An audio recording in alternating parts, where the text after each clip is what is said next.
Welcome to the Real News Network. I'm Sharmini Pearce coming to you from Baltimore. The Democratic Party presidential candidate debate that took place Saturday between Bernie Sanders, Hillary Clinton, and Martin O'Malley, well, it was heated when it came to campaign financing and reining in Wall Street. Let's have a look. I have never heard a candidate, never, who has received huge amounts of money from oil, from coal, from Wall Street, from the military-industrial complex. Not one candidate said, oh, these campaign contributions will not influence me. I'm going to be independent.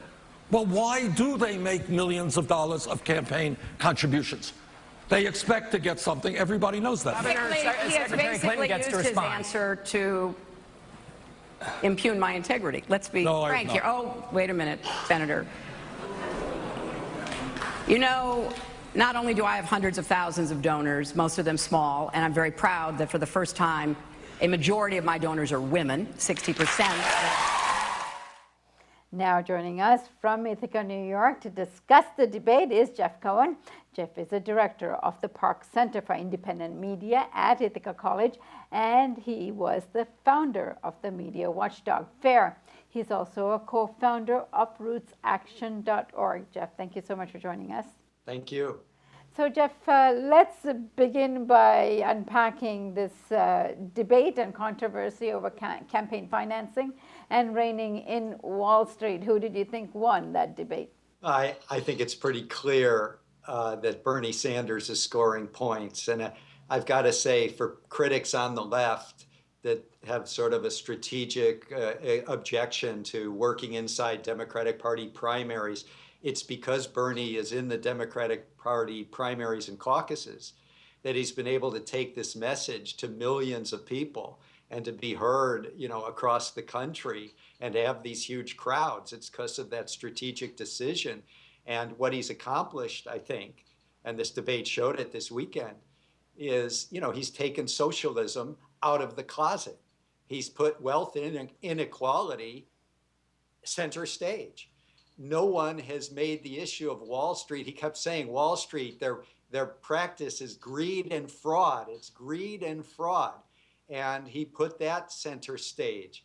At the very first debate, when Bernie said, it's a sentiment millions of people have, but it's never said on mainstream TV, Bernie said, Congress doesn't regulate Wall Street regulates Congress.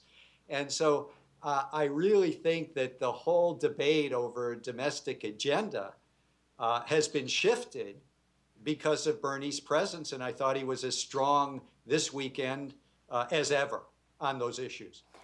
Now, Jeff, people like Ralph Nader says that the fact that Bernie Sanders is running within the Democratic Party apparatus is problematic for stimulating debate. And he was saying that if he had run as an independent or left that option open, that he would have been more successful at drawing the debate further left and particularly representing better those points that you had just mentioned. In addition, that he would actually be able to use,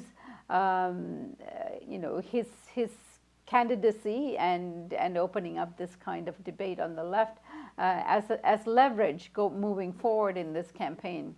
Yeah, I have a lot of respect for Ralph Nader. He's a hero of mine. I just think he's wrong on this. I mean, if Bernie had run as an independent, all they'd be asking him about is, are you going to be a spoiler in November? Or, are you going to help President Cruz or President Trump get elected? That's all you get talked about. Bernie Sanders has taken socialism out of the closet. There's been more mainstream discussion and debate, and I'm on a college campus.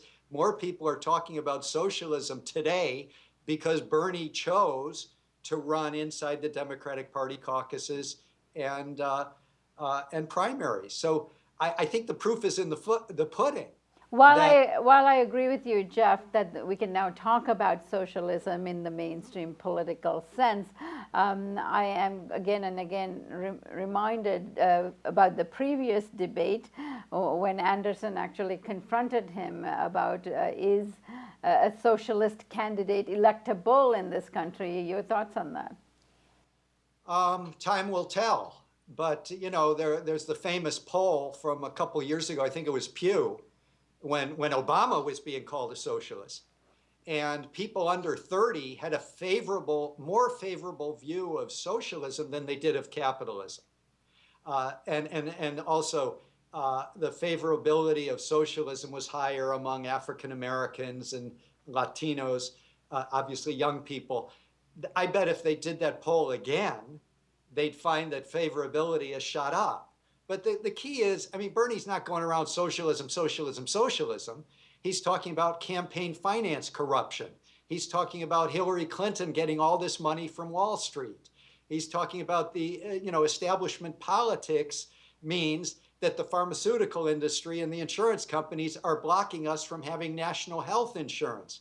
So I think that the whole domestic agenda of us being governed by the 1% and we're the 99%, that's never been put forward as clearly to so many millions of people in recent decades than by Bernie Sanders. In fairness to Ralph Nader, who, as again, is one of my heroes, he did get some of these issues on the mainstream discussion, but mostly they kept saying, are you a spoiler? Are you a spoiler? Are you a spoiler? And Bernie Sanders has made a different strategic choice.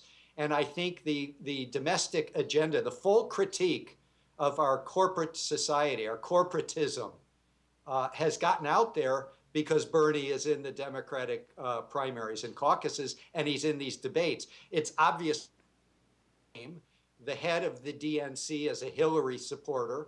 They're only having a few debates when they should have many. The Republicans are having many. They placed this last debate on Saturday night, which is one of the lowest turnouts for TV viewership. So the game is rigged, but as far as the game being rigged, Bernie has really accomplished a lot in terms of pushing a left progressive domestic agenda.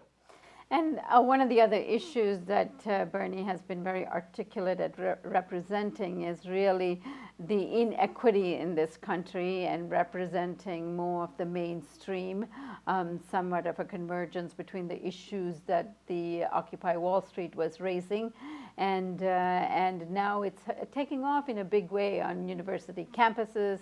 And if you see who is surrounding Bernie Sanders at rallies and so on, it's a lot of young people. And so give us a sense of what Bernie has to offer in terms of this generation. Yeah, I think that Bernie has scored, you're right to locate it with Occupy, that he's taken the message of Occupy and brought it to a real broad audience. And no one does it better in talking about how much wealth and income gain is just going to the 1%. He seems to say it every 10 minutes in these debates, even when the question isn't about that. But in terms of, like, I'm on a campus. The people that are politically active, there's no debate.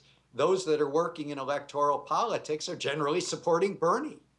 And in terms of your issue of college, I mean, Bernie has done a brilliant job of connecting that if we had a tax on Wall Street speculation, a small tax on every Wall Street transaction, you could make public education free, period, end of discussion.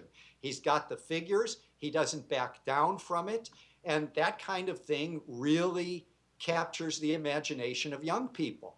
And when you look at the polls that show people under 30 are not afraid of the word socialism, indeed, they're critical of this thing called capitalism.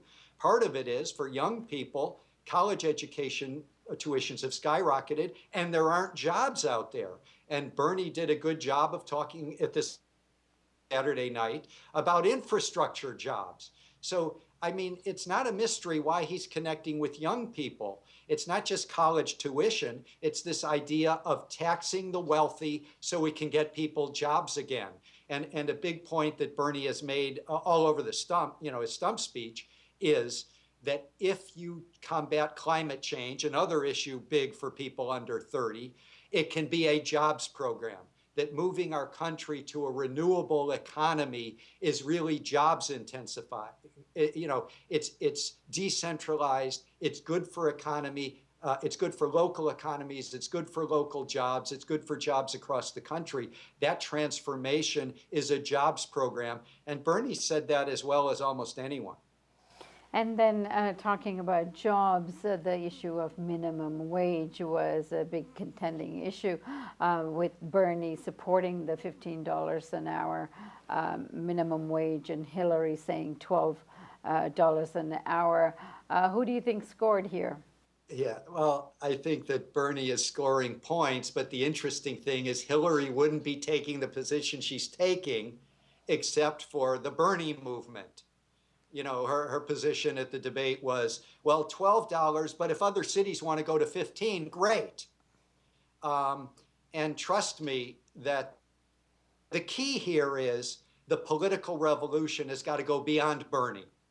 Whenever the Bernie campaign ends, the issues that he has raised about campaign finance, about taxing Wall Street, about providing national health insurance for all, single payer, about free college tuition, no matter who the president is, even if it's President Hillary Clinton, that movement that is galvanized around Bernie, which involves a lot of young people, has got to be out in the streets and very independent and carrying forward these issues until we win on these issues.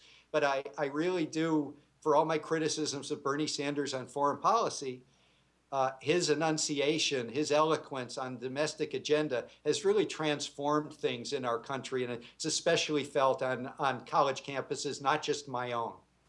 And one big issue that occupies all of us is the fact that he has already stated that he's going to put if he doesn't win the Democratic nomination, he's going to put his support behind the Democratic Party candidate, which in this case may be Hillary. In fact, all polls are directed that way at the moment. So we have a situation where he is stimulating and getting everybody excited about this election campaign, and then we may end up with a Hillary. What do you say to them? I say that if you go online and you see what people are doing that have been inspired by Bernie, these people are meeting each other. They're meeting people face to face. They're meeting each other online. And there's no reason that the movement for radical economic change and social justice and racial justice, it's not going to end depending on what Bernie does or doesn't do. I just think that people need to give Bernie his due on what he's accomplished. And the people have to go beyond Bernie. And that's going to happen whenever Bernie ends the presidential race. I think a movement and movements have been fortified because of Bernie's campaign, and what we do with that will be up to us. It's not up to Bernie Sanders. All right, Jeff, this is going to be a long road, this election campaign, and we hope you join us soon. Thank you. And thank you for joining us on the Real News Network.